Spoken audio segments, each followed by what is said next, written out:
my fellow Americans, and the people who brought me to the dance, Delawareans. I see my buddy Senator Tom Carper down there, and I think Senator Coons is there, and I think the governor's around. Is that Ruth Ann? And that former Governor Ruth Ann Minner. Most importantly, my sisters-in-law, my sister Valerie. Anyway. Folks, the people of this nation have spoken. They've delivered us a clear victory, a convincing victory, a victory for we the people. We've won with the most votes ever cast on a presidential ticket in the history of the nation. 74 million.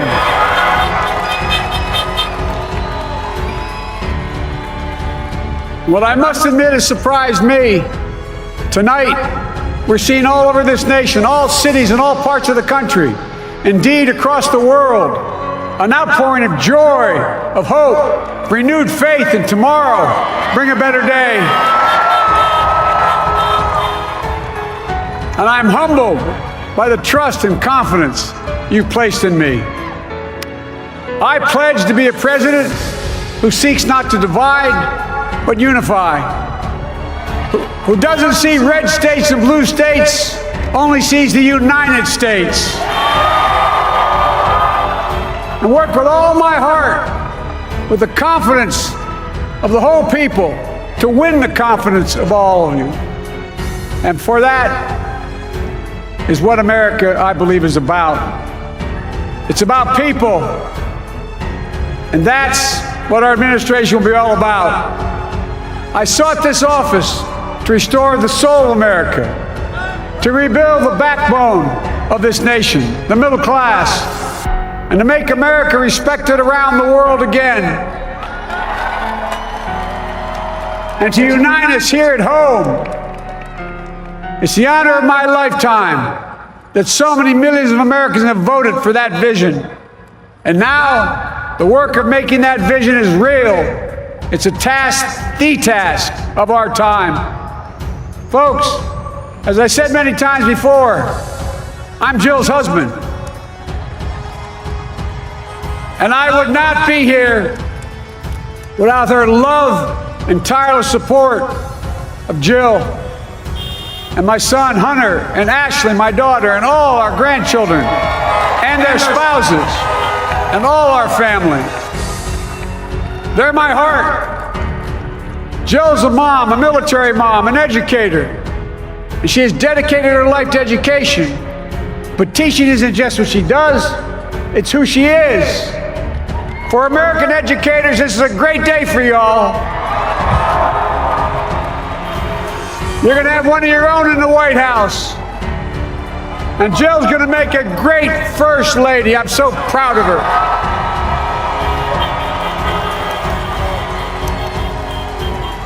And I'll have the honor of serving with the fantastic Vice President who you just heard from, Kamala Harris, who makes history as the first woman, first black woman, the first woman from South Asian descent, the first daughter of an immigrant ever elected in this country. Don't tell me it's not possible in the United States. It's long overdue. And we're reminded tonight of those who fought so hard for so many years to make this happen. But once again, America's bent the arc of the moral universe more toward justice. Kamala, Doug, like it or not, your family, you become an honorary Biden, there's no way out. All those of you who volunteered and worked the polls in the middle of this pandemic, local elected officials, you deserve a special thanks from the entire nation. And to my campaign team and all the volunteers, and all who gave so much of themselves to make this moment possible, I owe you. I owe you. I owe you everything. And to all those who supported us, I'm proud of the campaign we built and ran. I'm proud of the coalition we put together, the broadest and most diverse coalition in history. Democrats, Republicans, Independents, progressives, moderates, conservatives, young, old, urban, suburban, rural, gay, straight, transgender, white, Latino, Asian, Native American. I mean it, especially those moments, and especially those moments when this campaign was at its lowest ebb. The African American community stood up again for me. You've always had my back, and I'll have yours. I said at the outset, I wanted to represent this campaign to represent and look like America. We've done that. Now that's what I want the administration to look like and act like. For all those of you who voted for President Trump, I understand the disappointment tonight. I've lost a couple times myself, but now let's give each other a chance. It's time to put away the harsh rhetoric, lower the temperature, see each other again, listen to each other again. And to make progress, we have to stop treating our opponents as our enemies. They are not our enemies, they are Americans. They're Americans. The Bible tells us, to everything there is a season, a time to build, a time to reap and a time to sow, and a time to heal. This is the time to heal in America.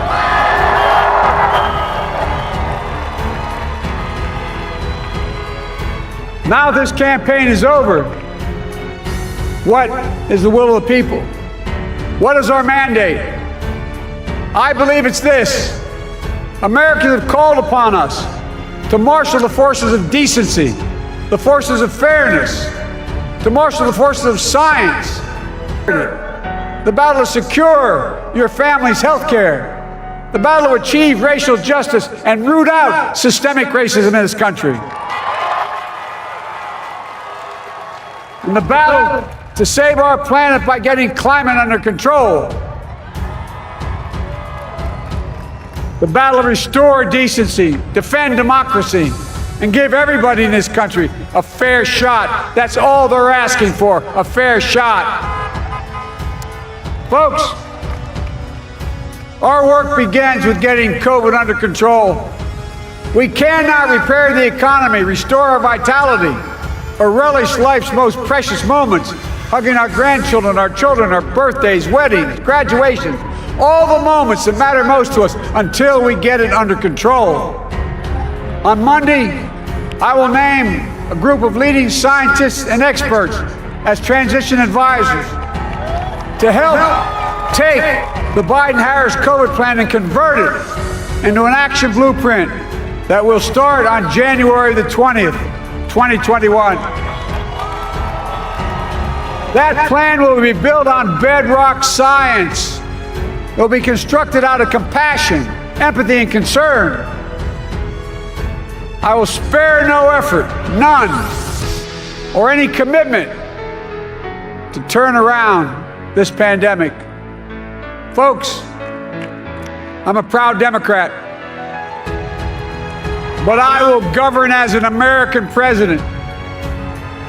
I'll work as hard for those who didn't vote for me as those who did. Let this grim era of demonization in America begin to end here and now.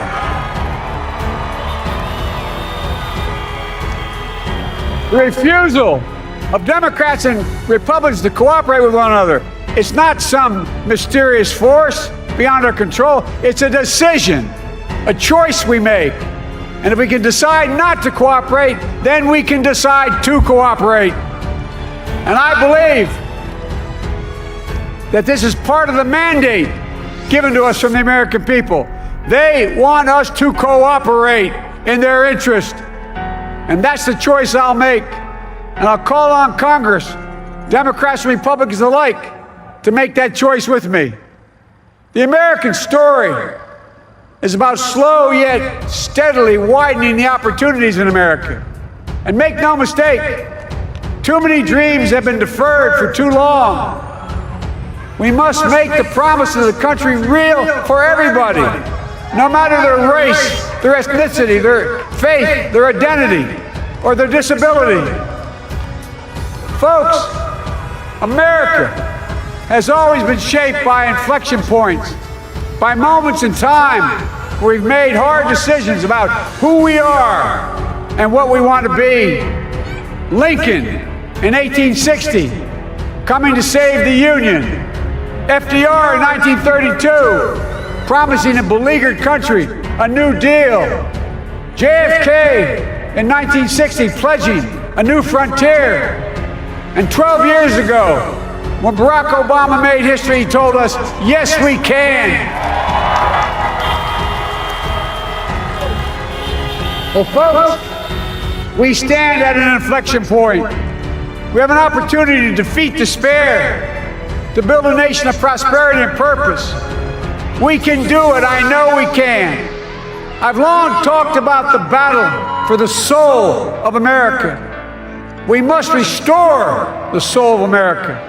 Our nation is shaped by the constant battle between our better angels and our darkest impulses. And what presidents say in this battle matters. It's time for our better angels to prevail. Tonight, the whole world is watching America. And I believe at our best, America is a beacon for the globe. We will lead not only by the example of our power, but by the power of our example.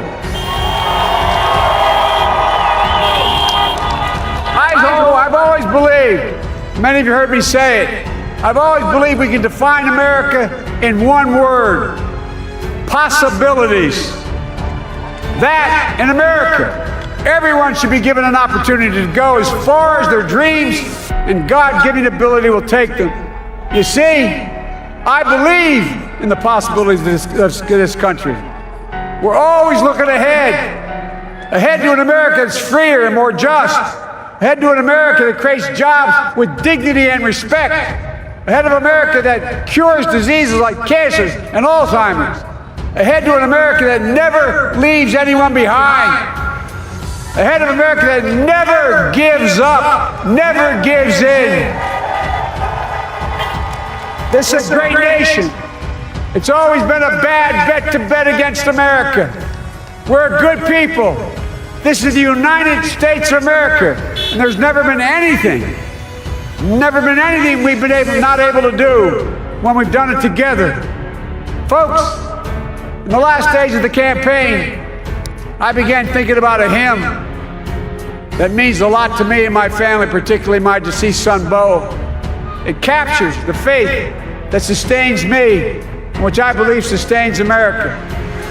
And I hope it can provide some comfort and solace to 230,000 Americans who've lost a loved one to this terrible virus this year. My heart goes out to each and every one of you. Hopefully this hymn gives you solace as well. It goes like this: and he will raise you up on eagle's wings, bear you on the breath of dawn, and make you to shine like the sun, and hold you in the palm of his hand. And now together, on eagle's wings, we embark on the work that God and history have called upon us to do, with full hearts and steady hands, with faith in America and in each other, with love of country, a thirst for justice. Let us be the nation that we know we can be, a nation united, a nation strengthened, a nation healed. The United States of America, ladies and gentlemen, there's never been anything we've tried we've not been able to do. So remember, as our grandpapa used to say when I walked out of his home when I was a kid up in Scranton, he said, "Joey, keep the faith." And our grandmother, when she was alive, she yelled, "No, Joey, spread it. Spread the faith. God love you all. May God bless America, and may God protect our troops." Thank you, thank you, thank you.